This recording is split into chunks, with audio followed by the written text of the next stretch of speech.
Hi, we are Liv, Leo, and Anouk from the Independent Generation Reporters and are very happy to have had the opportunity to talk with Sarvnaz Alambeigi, who is the director of the film Maydegol, which won a special mention from the international jury at the Berlinale Generation 14 Plus this year. We hope you enjoy the podcast episode.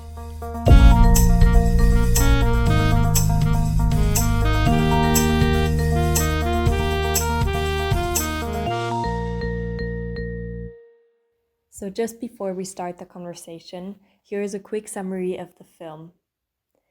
Maydegol, an Afghan teenager living as an immigrant in Iran, strives to pursue her dream of becoming a professional Muay Thai boxer while battling the social injustice and violence she encounters beyond the ring. So first of all, can you introduce yourself really quickly for the audience? My name is Sarvnaz Alambeigi. I'm Iranian and I'm a director and producer of Maydegol. So for everyone who doesn't really know much about the situation in Iran and in Afghanistan, can you quickly summarize it a little bit, how the situation of women there is and what exactly the situation is that Maydegol comes from, and what the starting position for her is in the story? Difficult question. Yes. Well, my concentration on this film, it's obviously was in the women and the young generation from the Middle East. Maydego was born in Afghanistan, but she grew up in Iran. And what is worrying for me is the situation of this minority in Iran, because they don't belong to any countries. Actually, they don't. Most of these young generation haven't traveled to Afghanistan, so they don't know anything about their culture except their parents. Yes, they would say something, but they they didn't have like the first hand information from the Afghanistan. And in Iran, they don't feel they belong to Iran, maybe because we Iranian don't act properly to them. And for this girl specifically, even the house should generally she should have a safe house, but even she doesn't have a safe house. So that was one of the questions that just came to my mind. And what happened to her when she doesn't have any country or house that she feels she belonged to? And since she is a woman, the situation is even more difficult for her. Yeah.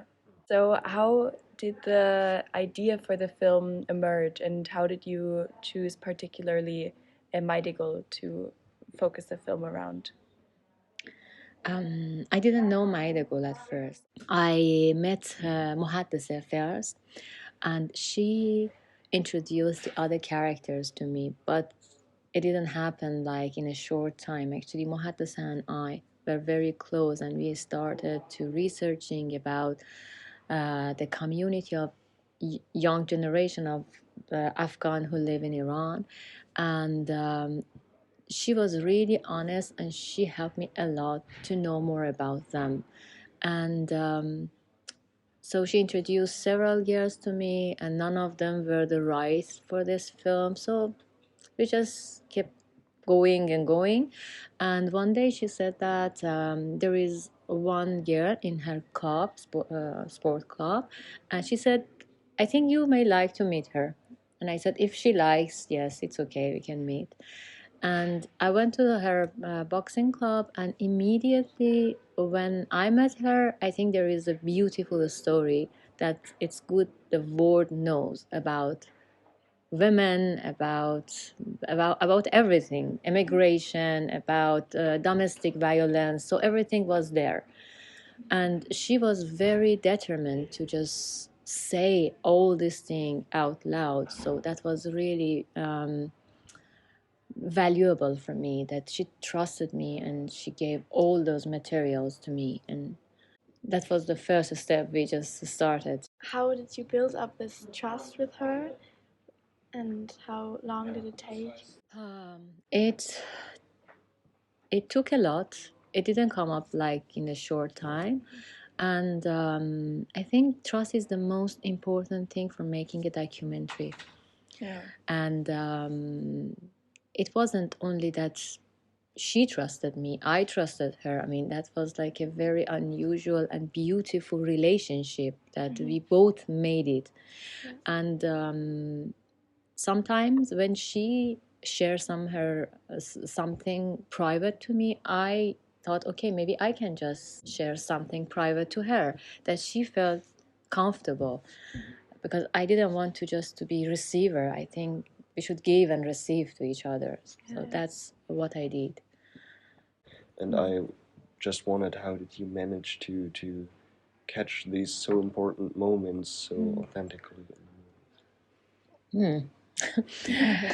One thing is that she and her friends were very comfortable in front of the camera.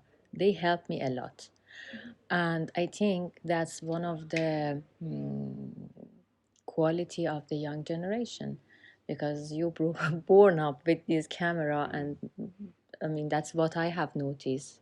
You are very comfortable with camera. You share your personal things on the Facebook or Instagram, TikTok, whatever you use it. I don't know, but maybe that's one of the reasons. They were very, very comfortable in front of the camera, and I just have some small touches, but I didn't want to interfere a lot because they were very good and it was documentary. If I, for example, told them you should be like this, I don't want to tell them too much. That would be destroy the essence of the film. I direct them in a somehow smooth and hidden way. For example, what do you want to do? What is your opinion? Or what do you want to talk about now? So I knew the whole idea. So then I just tell the same thing to the group. They want to talk about, for example, situation in the house or this. So we knew what's going on, but the rest was completely natural. Okay. And there was some danger for the girls in the film from the families and maybe the government also. What are the dangers for these girls? Beside what we show in the film. Yeah. Or generally being part of this film project? Well, for me, the priority was the safety and security of the main characters. And she knows, I mean, whatever she wanted to do, I always said, be careful and just, it doesn't matter. This is a movie. You have a life. So that's the most important thing. But whatever she has done was her choice. And I respected her choice, and I couldn't stop her when she wanted to do something. But I can just, as someone who is young, older than her, can say, okay, maybe these consequences comes, but I respect your choice. At the end, you are the person, and this is your life. And did you also face difficulties yourself for shooting this film? I don't know, getting the permissions to shoot this film, or also, I don't know, showing the film?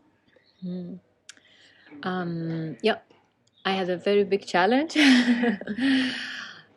For shooting, well, we had in Iran, there are different kinds of permission for shooting, and I had a permission for shooting in the streets, so that was okay. But if you remember, there were some sequences in the metro, and they didn't give us the permission to do that. And I really wanted to show this. Yeah. So I said to the crew, is that okay? We can go there and film, and we should just accept the risk. And so we did that, but very, very quickly. So those shots were recorded somehow without permission. But besides that, my biggest challenge on the film was that I had filmed 2/3 of the film when I immigrated to Germany. Oh. And for some reason, I couldn't go back, not a political reason, for some personal reason. And I really didn't know what to do. So I thought maybe we have to continue. Yeah. I mean, we couldn't stop. And so after Corona, we know that we have this option to do so many things from distance. So I thought, okay, we can do this. And 1/3 of the film shot when I was in Germany, so I directed from distance. Wow. And how did you do that? Were you always on calls or? Yeah, that was very difficult, very, very difficult for me, especially because the internet connection in Iran was awful. But we did it. And I had a very good crew, and they knew what I want. So I was, as we just discussed, the connection between me and the characters were strong. So we knew what we want from the film, but it was very difficult.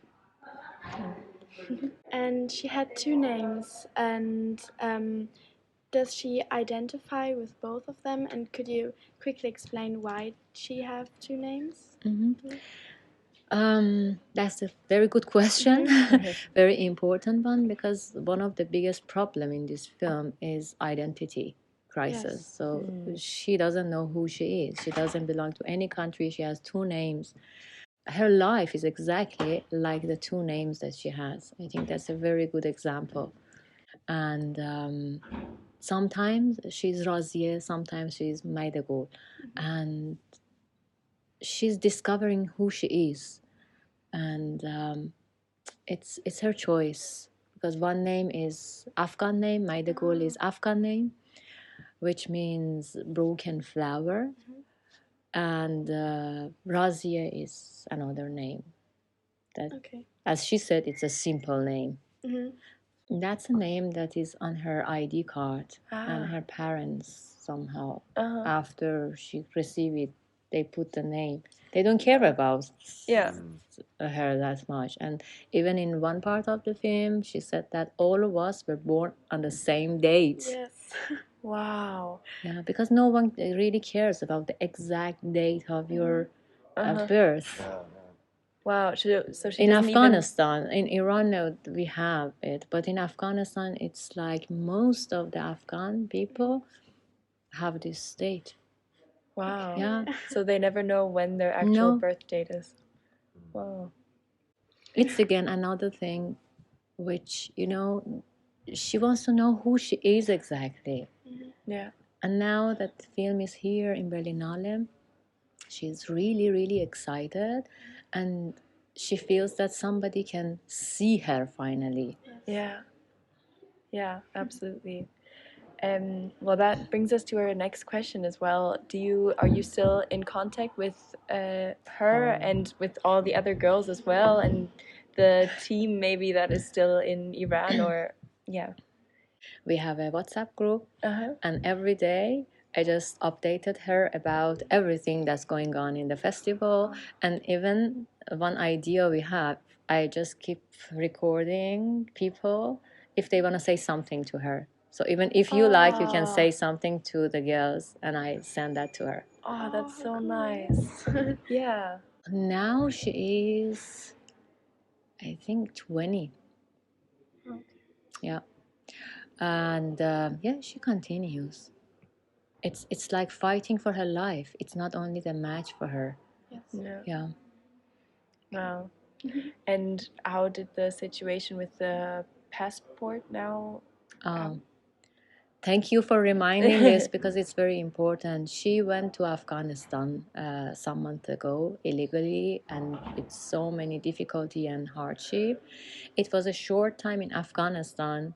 It was last month that people could be able to receive passport. And she was there for 3 days or 4 days, I don't know, very short time. She got the passport. Then they closed the organization. Then again, they don't give passport to other people. With that passport, she went back to Iran. Now she's in Iran. But what I want to say is that all fighting for having this passport is nonsense, because now she has this passport, but the situation is the same. There is no country that she feels that, okay, I want to do something. Even she was invited to be participated in Berlinale, and she went to the visa metric. She prepared all the documents, the invitation from Berlinale, which is really wonderful, but they didn't accept her document. They said no. You are not from here. The passport is new, and they made some excuse that we don't understand what does that mean. They didn't accept anything. Yeah, It's horrible. that's horrible. Unbelievable. Maybe because of that, because she's no one, she's nobody, a person with two names without having any identity. Yes. Wow. And did she choose that Maydegol would be the title of the film, or who decided that? No, she didn't decide it. And the name of the film was Broken Flower until the last minute. Oh, wow. Yeah. And I thought Broken Flower has a negative impact on the audience because I didn't want that audience with some prejudgment watch the film, that she's a loser or something. She's not. So I thought, okay, I like Broken Flower, but maybe Maydegol. Maydegol means broken flower, but no one comes to the movie with some prejudgment. Yeah. why do you think they don't let you show the movie in Iran? I don't think that they don't let me. Maybe they let me. And do you want to show We wait and see. I have hope because I think that's an important thing for Iranian. Yes. And I really like that people in Iran knows the situation of these young girls, not only these three, all of the girls, the teenagers or boys. I don't mind about the gender. I mean, one of my purpose was that Iranian knows what's happening to them and no more. So I really want to show the film in Iran. Yeah, I try my best. Yes. Great. In the movie, we mostly see women. I think the only male character that appears is the coach and the voice of the father, maybe. Was there a conscious decision, or was it just the way that... Oh, that was her life. That was her word. So it was exactly what it was. Yeah. And the only man was the coach. And I think symbolically he has an important role to her because, as we know, I didn't want that. I mean, that was not my choice, but I had noticed that the coach have a very important role in her life. He somehow balanced this idea that all men are not bad. So some people are supportive, and I really like this point of view that he has brought to the movie. Yeah. And not to the movie, to her. I mean, yeah. We also still have one more question. If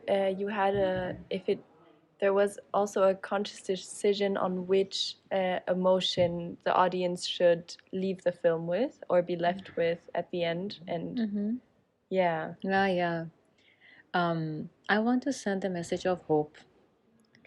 That's very important for me. I didn't want that audience leave the cinema with dark mood or dark feeling in their heart, because that's not true. Life is there, although the life is so difficult, but they have the happiness and kindness and love is there. Although life is difficult, they have each other. And sometimes I watch some films that is documentary and it's all the darkness, but I didn't want to make this kind of film. Yeah. It definitely got to us. So we felt that. Yeah. The life is hard for everybody, but still there are great things in life. Yeah. Okay. Thank you for representing whatever is in the film and whatever is in the heart and in the mind of Maydegol to the Thank audience. Thank you for bringing this story here. Yeah, it's amazing to be able to talk about it and hear more about it. And yeah, it's really touching.